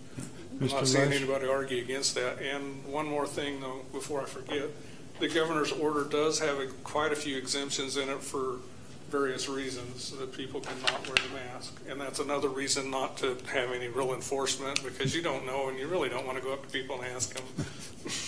Right. Mr. Lasher, could you elaborate on what the policies you've put in place for the city as far as wearing a mask? Because I know you've done some things in that area, and I think just to refresh everybody's memory where we are on that. Sure, Mayor. Yes, Council, when this whole thing started back in March, Council gave me the authority to make directives here with public facilities. And so seeing the governor's order and then listening to what the Sedgwick County Commission did, I did send out a memorandum to all of our departments, and basically what I stated is, going along with what the county was requiring, is that we're asking all people that are either going into the rec center or City Hall, which are our public facilities, to wear a mask. And if they don't, we have some available for them. Our staff is wearing masks whenever they're outside of their workspace. And of course, we're still encouraging the social distancing if people are walking at the rec center, to walk 6 foot apart. And so and then our staff, like I said, Public Works, there's certain occasions where if they're interacting with the public or with each other, they're going to wear a mask unless it's a danger to them operating equipment and such. So I basically went along with the governor's thoughts, other than requiring it, because Sedgwick County said that they strongly recommend it. So that's basically what I did, is took the county's strongly recommendations to the governor's orders. And my observation being in City Hall yesterday is that everybody is really wearing the mask a lot more than they were last week, or the week before, because I wasn't in there last week. Yeah. Mr. Mayor? Yes, Mr. Schroeder. I would say I agree with encouraging our city manager to have policies related to the city that do encourage masks as much as possible and fitting with what the governor says, and that's what we can control. But I also do agree this is a horrible, painful, sticky subject, and I'm not sure making try to make some rule requiring our business to do it is necessarily needed. I, like you, have been a big fan of masks from the very, very beginning. And I wish we as a society could come together and care for one another and wear them. And so as City Hall and the things that we can control, I think we need to put a good public example, even us in our individual lives. As city council members and the mayor need to be doing it as well. I canceled my basketball league and about cried over it. And you know, that's the sacrifices we have to make. But I'm not sure making a rule that we're not going to enforce with the small amount of businesses we have is going to make the difference. But I'm with Councilman Smith on making some sort of declaration in the sense that any way we can try to get the community to come together to try to protect one another in this time is incredibly important. And since we're not going to send cops out with guns to enforce it anyway, community buy-in is the only way this is going to happen. And so anything we can do to encourage that, I'm certainly all for. If I was convinced that making some sort of rule, as Wichita did, was going to make a substantial difference, I would be for it. But I'm kind of the same mind that we need to encourage people, tell them to do it, but I'm not sure we need to make it a rule. I would say that Wichita's law clearly made more people participate. You could tell the difference just over the weekend, from one weekend to the next, that a lot more people were wearing them. And I don't think most of those people actually thought Wichita was going to fine them. I think it was just that it was made so public that this is what you should be doing, that people finally started buying into it. Well, I think that's kind of what we're talking about, is to make some kind of I don't know whether resolution's the right word, but then get it out to the people, whether, again, it's the water bill, because that goes out every month, or, something else, publish it in the newspaper that, we are not requiring, but, encouraging people to wear a mask anytime. We're a pretty good example sitting here, and we've been doing this before the governor made her announcement, I believe. I don't know, maybe as the crow flies, I'm not quite 6 foot. My arm's 3 foot long, I know. So, but we're following it very closely, and in our meetings, and most of us we flip our mask on and off. When you're talking, it's bothersome. But, most people are sitting here with theirs on when they're not talking. So, we're setting a good example for people and just asking them to consider, others. I don't attend church in Bel Aire, so I don't know. I attended a rosary, and I would say probably 70% at least had masks on. Mm-hmm. And I was one of them that didn't because I forgot it. Is your mic on? I think you you can hear you. To it.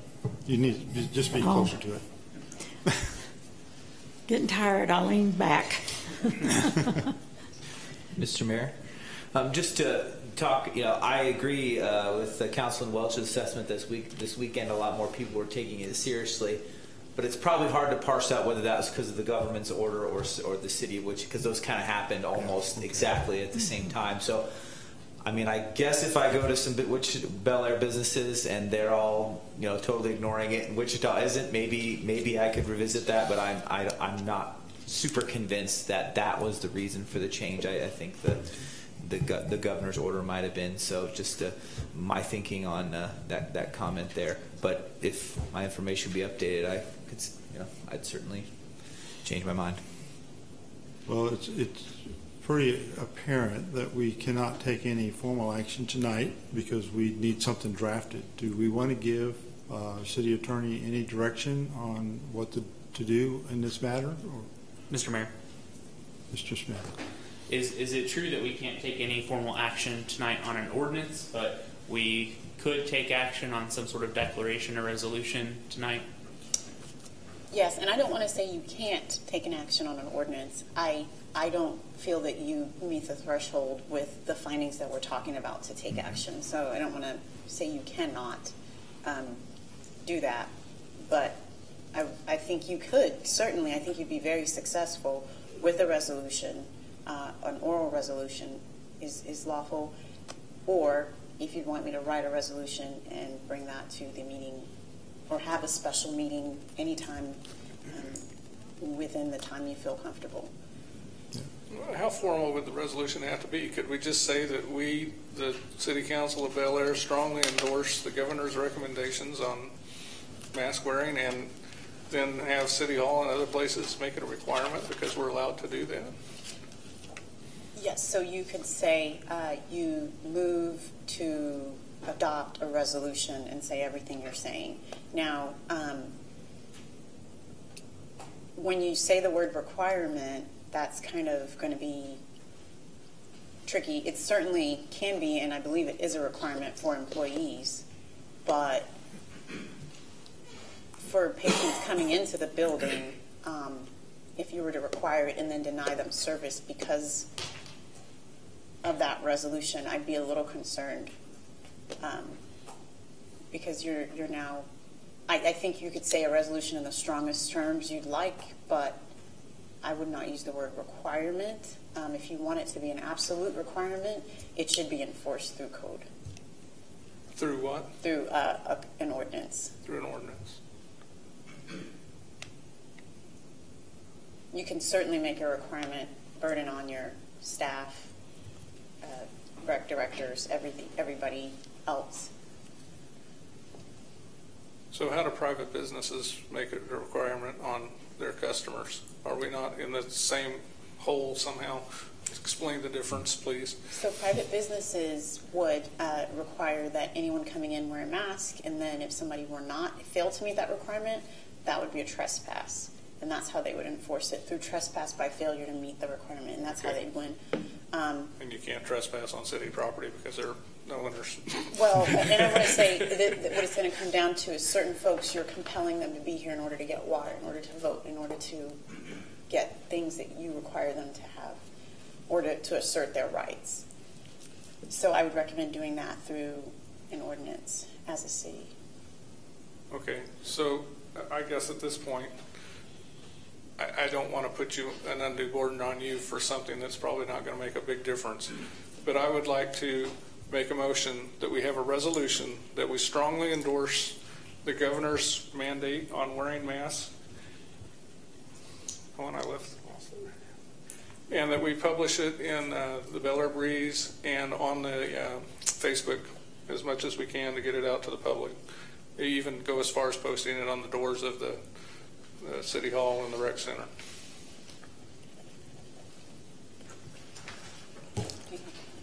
Mr. Mayor. Mr. Smith.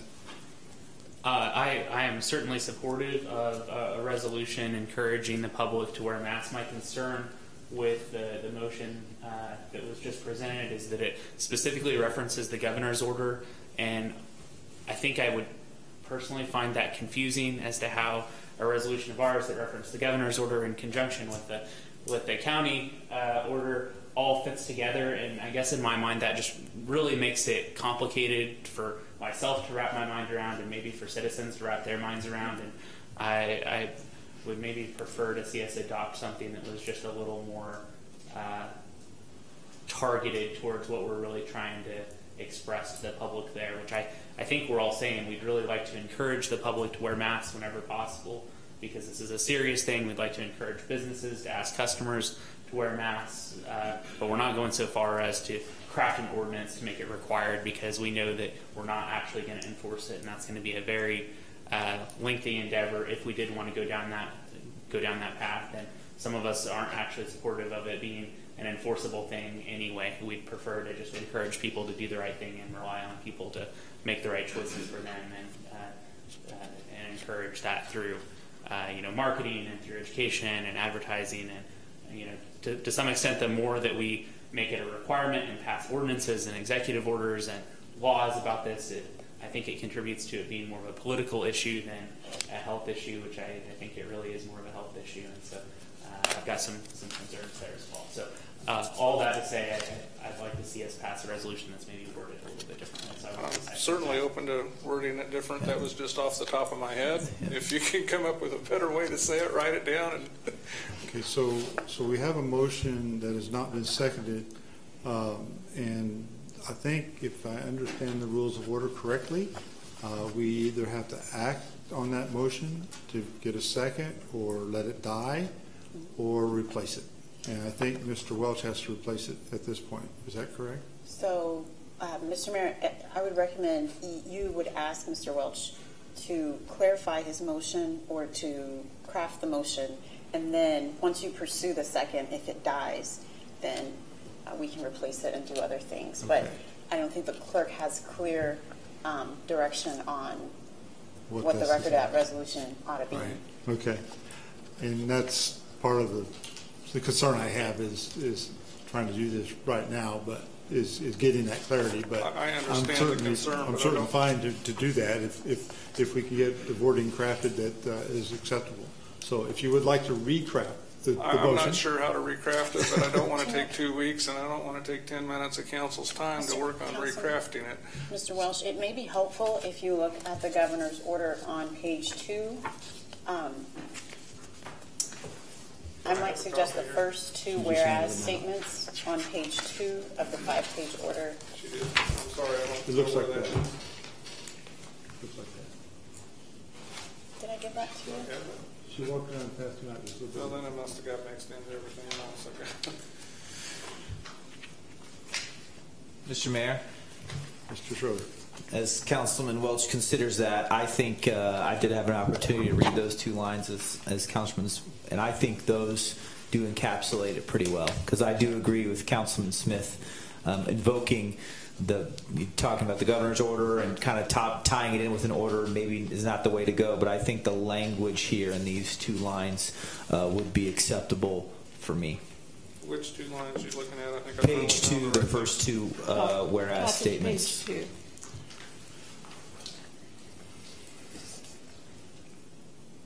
And even the first 2 and then the 4th one, I think would button it all up.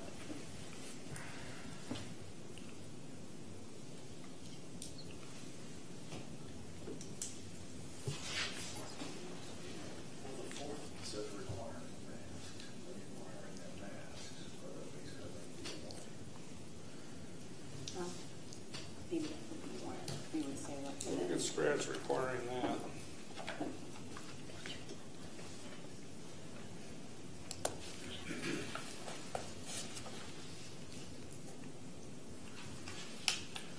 That's kind of long, but I guess I could restraight it that way. Let's try this. I will amend my motion that we have what do we call this? A resolution stating, whereas wearing a mask in public is the easiest and most effective way to protect each other and help keep our businesses open and our economy running, whereas wearing a mask in public is not only safe and easy, it is necessary to avoid more restrictive local measures that could involve closing businesses, schools, organized youth sports, and other important activities, whereas for the aforementioned and other reasons, and in recognition and furtherance of our responsibility to provide for and ensure the health, safety, security, and welfare of the people of Bel Aire in the state of Kansas, masks or other face coverings be worn in public spaces is necessary to promote and secure the safety and protection of the civilian population.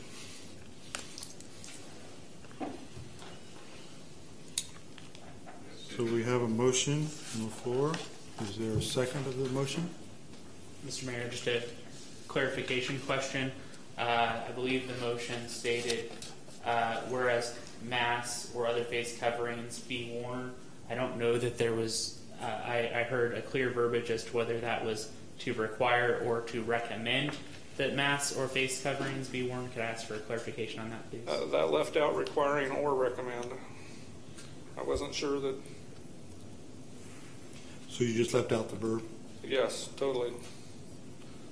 Should we put one in there? I'm open to strongly suggest that masks or other face coverings be worn in public spaces. I would second a revised motion that said that. Strongly suggest. Okay. So we have a revised motion. Do we have a second? I'll second that. Any additional discussion? Mr. Mayor, I just need to check with the clerk on the understanding of the motion. Okay. Yeah.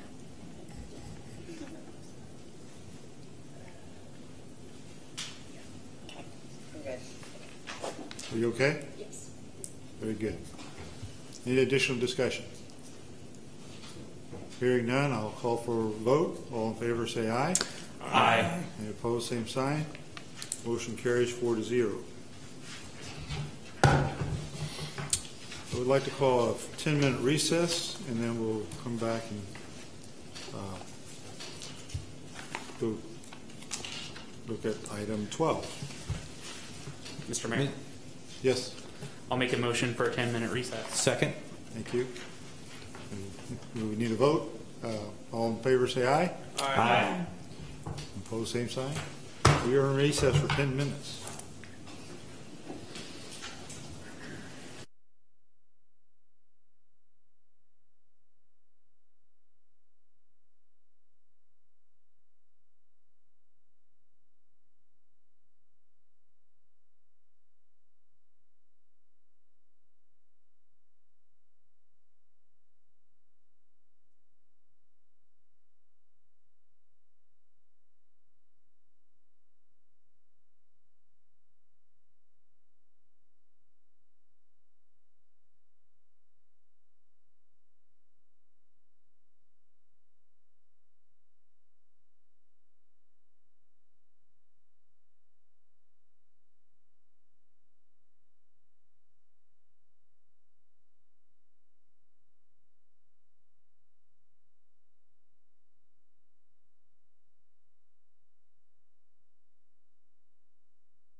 us first.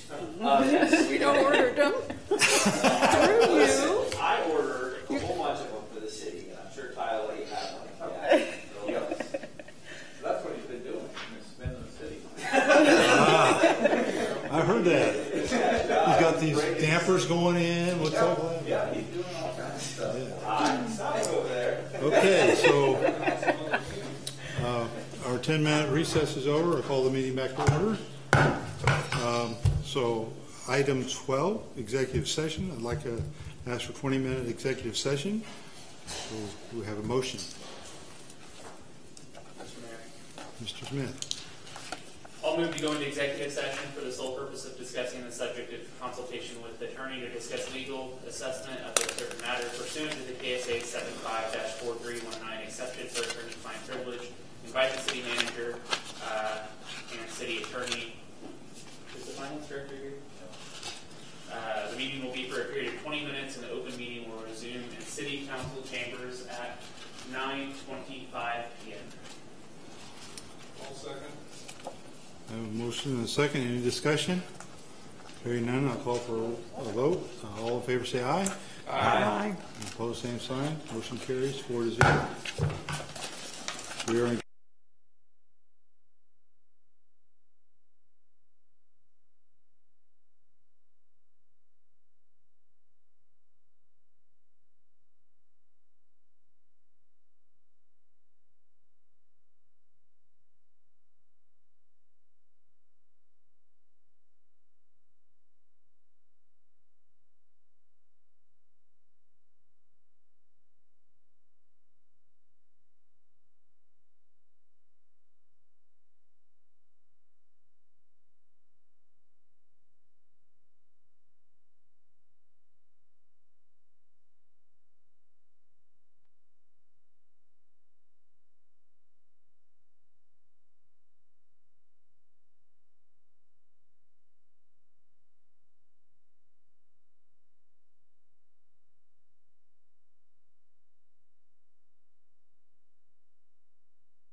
thing about the 6:30 time is that our workshops are often longer than our city council meetings. I feel that we could have more on the agenda for a workshop than a council meeting, and so sometimes that extra 30 minutes can be useful for those times. So you don't fall asleep at the end. Okay. I can live with that excuse for that reason. So if that work for everybody, we'll pay 6:30 next week. Yeah, Mr. Mayor, just one other comment. When we discussed the budget with Ted, I almost wondered if we should have an entirely kind of separate bullet point on the agenda to talk specifically about the Chamber of Commerce funding issue, and we could, specifically invite Mr. Gary O'Neill, Chamber of Commerce President, to come and visit with us and participate in some of that discussion. I think that would be really productive at that time. Mr. Lasher, can you make sure that happens for us? Yes, appreciate it. Okay, so any other discussion on future issues? Are we also going to invite the Hoops people? Or have we already invited them to the next workshop? Since Well, we're going to discuss their impact to the budget. I thought we were going to look at their impact on the budget, but I'm okay. We want to invite them. Do we need to? Just going to that. What's the deal with the council? Mr. Mayor, I think it'd be appropriate to say if they'd like to hear the discussion, they're welcome to come type of thing. I don't know if there's necessarily a whole bunch we need to hear from them, but I think it would be appropriate to say if you'd like to hear what we're saying in order to hear our thoughts about it, kind of making sure they're aware of it, and just an email or something like that might be. Okay, we can do that. Very good. Any other future issues discussion? Hearing none, I'll move on to item 14, adjournment. Is there a motion to adjourn? Mr. Mayor, I motion that we adjourn. Motion. I'll second it. Second. Well, I get used to saying that. It hasn't Any discussion? changed in a long time. Any discussion? Hearing none, I'll call for a vote. All in favor, say aye. Aye.